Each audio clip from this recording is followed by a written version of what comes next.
मैं उत्तर प्रदेश के अपने रेबल सदानंद फाउंडेशन के मुख्य सचिव चीफ सेक्रेटरी को आप लोगों के बीच मुखातिब करना चाहूँगा। वासु चटवाल मेरे छोटे भाई, मेरे अनुज, नमन करेंगे लोगों के बीच आप हैं। और बताना चाहूँगा आपको कि वासु चटवाल अमेरिका से अपने हायर स्टडीज़ को बीच में छोड़ते हुए हमारे आंदोलन में आए हैं। वो रेबल सदानंद पति फाउंडेशन में और एक बागी बनने के लिए इच्छुक है। आपको बागी बनने में क्या जिज्ञासा हुई, क्यों बने आप बागी, बताएं। मैं यूएस जा सकता था पर क्यों नहीं गया, क्योंकि यूथ को यहाँ पे ग्रेजुएट होने के बाद जॉब्स नहीं मिलती है जी। मेरे समय मेरे दादा ने अपने देश के लिए बहुत करा, पापा भी कर रहे हैं मेरे, पर अब मेरा समय है, यूथ का समय है। उनको गवर्नमेंट को दिखाना है कि हम भी कुछ कर सकते हैं। मैं बताना चाहूंगा कि वासु चटवाल लॉ के स्टूडेंट है, एमआईटी कॉलेज के स्टूडेंट है। अमेरिका से ये बिजनेस स्टडीज करके हायर स्टडीज कर सकते थे।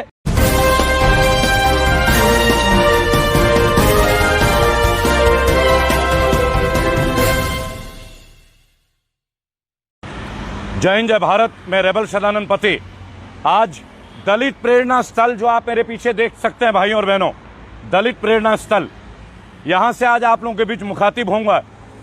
भारत की तस्वीर आप सबको पता है, भारत के हालात वो आप लोगों को पता है। आज गांधी जयंती के दिन पे, चूंकि पूरा भारत इसे एक त्यौहार और हर्षोल्लास की तरह मनाता है, लेकिन मुझे लगता है कि शायद ये उल्लास या त्यौहार का समय नहीं है। आज मैं रेबल सदानंद पति आप लोगों के बीच आप लोगों की समस्याएं, मेरी समस्याएं, हमारे भारत की समस्याएं लेके आपके बीच में हूं। और केवल समस्या नहीं, मैं बताना चाहूंगा भाई और बहनों कि जो हम लोगों के अंदर ये इतनी बड़ी एक बलपूर्वक हम पे नीतियां थोपी जा रही है, तो क्या महात्मा गांधी अगर आज जीवित होते, क्या उन्होंने कभी परिकल्पना करी होगी भाई और बहनों? क्या यह महात्मा गांधी जी का देश है? क्या इस देश के लिए, आजादी के लिए महात्मा गांधी लड़े थे? भाई और बहनों, क्या सपने में भी महात्मा गांधी ये सोच सकते थे कि जिस भारत की नींव उन्होंने डाला था, क्या आज भारत उस नींव पे चल रहा है? क्या भारत की वो स्थिति है? भाई और बहनों, इस केंद्र की सरकार ने, इस बीजेपी की सरकार ने शायद किसी के लिए कोई पक्ष नहीं छोड़ा है।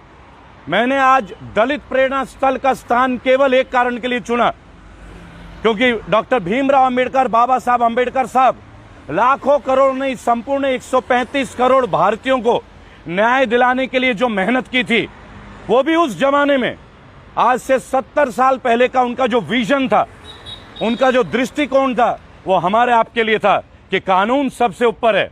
लेकिन आज केंद्र की सरकार कानून के भी दखलंदाजी कर रही है, जुडिशरी को खत्म करने की स्थिति में। भाई और बहनों, आज गांधी जयंती के शुभ अवसर पे मैं डॉक्टर बाबा साहब अंबेडकर की उस यादगार स्मारक स्थल से आपके बीच मुखातिब हो रहा हूं, दलित प्रेरणा स्थल। क्योंकि आपने देखा होगा अभी उत्तर प्रदेश में हाथरस की जो घटना हुई है, भाई और बहनों, हमारी देश की एक वीर बेटी का बलात्कार हो जाता है, निर्मम और क्रूरतम तरीके से उनकी हत्या की जाती है, रीढ़ की हड्डी तोड़ी जाती है, जुबान काटी जाती है, जीभ काटी जाती है। मैं ये समझता हूं कि यह सरकार से हम क्या उम्मीद करें? एक काम करें, आप अपराधियों को तो फांसी दे नहीं सकते, अपितु आप इस देश की बेटियों को रस्सी दे दी ताकि वो खुद आत्महत्या कर ले, क्योंकि आपके बस में नहीं है। यहां रोज निर्भया कांड हो रहा है, रोज हमारी मासूम बेटी दरिंदगी का शिकार हो रहे हैं, लेकिन आपकी कानून व्यवस्था पूर्णतः फेल है। आज बात करेंगे भाई और बहनों हमारे देश की उस स्थिति के ऊपर, चूंकि गांधी जयंती है। हालांकि मेरे बहुत मतभेद रहे, मैं सरदार भगत सिंह, शहीद भगत सिंह को मानने वाला रहा, और मैं हमेशा इस बात में यकीन मानता रहा कि न्याय मिलता नहीं है, न्याय छीना जाता है। अपने हक को अगर कोई ना दे तो अपने हक को छीना जा सकता है। मैं रेबल सदानंद पति आज आप लोगों के बीच और बताना चाहूंगा भाई और बहनों, आज उत्तर प्रदेश के नोएडा में दलित प्रेरणा स्थल से मैं उत्तर प्रदेश के अपने रेबल सदानंद फाउंडेशन के मुख्य सचिव चीफ सेक्रेटरी को आप लोगों के बीच मुखातिब करना चाहूंगा। वासु चटवाल मेरे छोटे भाई, मेरे अनुज, नमन करेंगे लोगों के बीच आप हैं।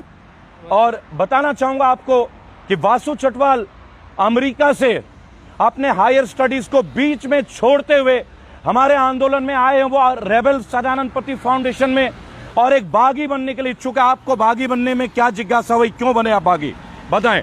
मैं यूएस जा सकता था पर क्यों नहीं गया, क्योंकि यूथ को यहाँ पे ग्रेजुएट होने के बाद जॉब्स नहीं मिलती है। जी मेरे समय मेरे दादा ने अपने देश के लिए बहुत करा, पापा भी कर रहे हैं मेरे, पर जी। अब मेरा समय है, यूथ का समय है, उनको गवर्नमेंट को दिखाना है कि हम भी कुछ कर सकते हैं। मैं बताना चाहूंगा कि वासु चटवाल लॉ के स्टूडेंट है, एमिटी कॉलेज के स्टूडेंट है।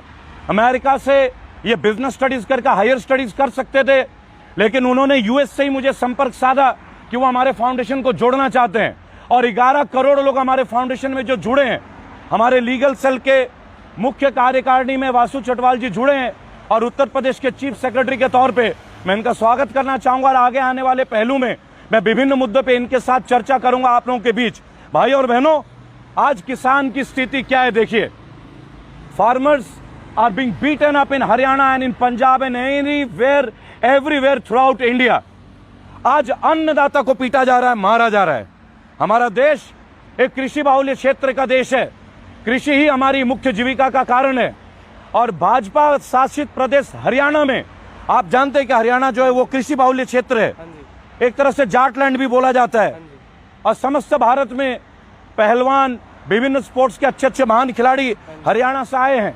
आपने देखा होगा जो फोगाट बहनें हैं, जो कॉमनवेल्थ में, ओलंपिक्स में आपने कई जगह देखा होगा, ये हरियाणा से संबंध रखते हैं। वासु जी, क्या आप संतुष्ट हैं भारत के इस तरीके की हरकतों से, भारतीय सरकार के? बिल्कुल भी नहीं। ये जो टूरिस्ट है, टूरिज्म खत्म हो गया, टूरिस्ट आना नहीं चाहेगी यहाँ पे, जो क्योंकि ये जो चीजें हो रही हैं अभी इंडिया में, जी, वो कतई अनएक्सेप्टेबल है। लोग इसको किस दृष्टिकोण से अमेरिका में देख रहे हैं हमारी स्थिति को? अभी तो बहुत ही गंदे नजर से देख रहे हैं, क्योंकि एक तके की डेवलपमेंट नहीं है हमारे इंडिया जी। में। यूथ को ग्रेजुएट होने के बाद जॉब्स नहीं मिल रही हैं। व्यापारी वर्ग परेशान है, स्मॉल बिजनेसमैन परेशान है। जब से लॉकडाउन हुआ है जी। कोई बिजनेस बचा नहीं। जी। जिम ओनर्स रो रहे हैं, इंस्टीट्यूशन ओनर्स रो रहे हैं, स्कूल रो रहे हैं। जी। अभी कौन खुश है इस समय? कोई भाई और बहनों, मैं बताना चाहूंगा आपको कि आज का जो हमारा मुद्दा है, रेबल सदानंद पति फाउंडेशन में किसानों की जो दुर्दशा है। आज फार्म ऑर्डिनेंस पास कर दिया गया है, फार्म ऑर्डिनेंस 2020, जिसमें किसानों की मंडी का निजीकरण किया जा रहा है और प्राइवेट कंपनी, सरकार अदानी और अंबानी के लिए पूरी तरह से नियोजित तरीके से काम कर रही है। इन्होंने रूल निकाला है कि प्राइवेट मंडी जो है वो अदानी जी और अंबानी जी कर सकते हैं। भाई और बहनों, ये हमारे किसानों की दयनीय स्थिति है।